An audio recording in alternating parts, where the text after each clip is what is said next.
네, 오늘 제가 준비한 종목은 대한항공입니다. 오늘 항공주 이야기를 건네드리기로 했었는데요. 국적기 보자라고 말씀을 드렸었고요. 사실 리오프닝에 대한 수혜도 있겠지만은 실질적인 화물 운송부터 해서 최근에 여행객 수요가 전환되는 때까지 실적 성장이 상당히 좋았습니다. 1분기 영업이익이 사상 최대를 기록을 할 정도였고요.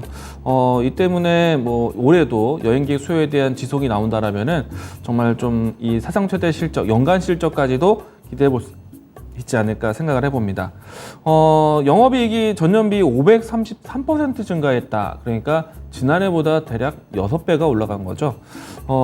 이 부분들을 얼마만큼 지켜내는지가 또 중요한데, 제가 앞단에서 항공주 설명했을 때 화물 운송에 대한 이 수요가 여전히 지속되고 있다라는 점 또 이 자료로 같이 보여드렸는데, 화물 운송에 대한 호황이 여전히 좀 유지되고 있는 가운데 여행객 손익까지 더해진다라면은 실적 개선에 상당히 공백 없이 이루어질 것으로 예상을 하고 있습니다.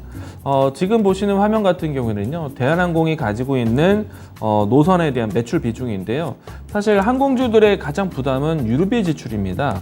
그런데 최근에 고유가 시대 속에서 또 러시아의 영공을 또 접근하기가 좀 어려운 상태인데요.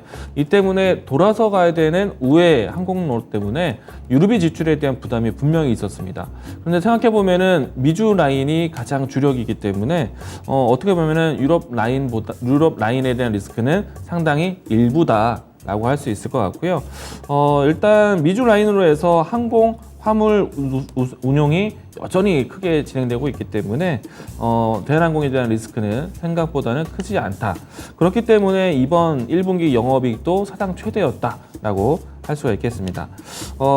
가장 중요한 건 다음 자료입니다. 여행객 수요에 대한 앞으로 전망 추이인데요. 코로나로 인해서 보복 소비가 상당히 커질 것으로 보고 있고요. 실질적으로 패키지 여행부터 해서 또 이벤트적인 여행, 뭐 신혼여행부터 해서 자유여행까지 모두 다 지금 상당히 좀 예약이 많은 상태이고요. 그리고 인플레이션 효과 때문에 이 항공기 가격 또한 올랐다고 할 수 있겠습니다. 이 때문에 고유가에 대한 부담도 낮아지면서요, 실적 개선에 상당히 도움될 것으로 예상을 하고 있습니다. 다음 자료 하나 보도록 하죠. 대한항공의 매출과 영업이익에 대한 전망인데요. 코로나 시기 때 충격을 좀 받았지만은 그 이후부터 해서 그러니까 항공 화물에 대한 운송을 해서 채워져 왔고, 그리고 지금부터는 여행객 수요까지 개선이 되는 것이기 때문에 영업이익은 이미 코로나 이전의 수준까지 따라왔다라고 보시면 좋을 것 같습니다.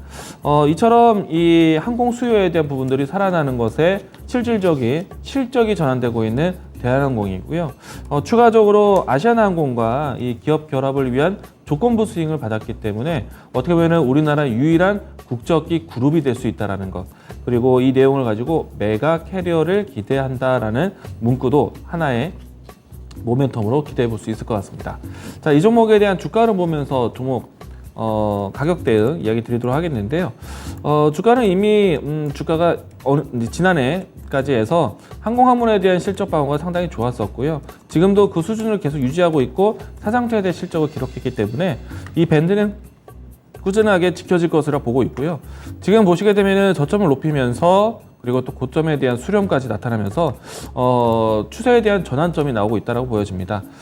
현재는 모든 이평선들이 수렴된 위치이기 때문에 이곳에서 움직임이 나온다고 했을 때 충분히 고점에 대한 돌파가 꾸준히 이루어지지 않을까, 추세에 대한 전환 지속을 예상해보고 있겠습니다. 이 종목에 대한 접근은 방송으로 시초가 이야기 드리겠는데, 여러분들 같은 경우에는 29,000원 라인 때까지의 분할 접근하셔도 좋을 것 같고요.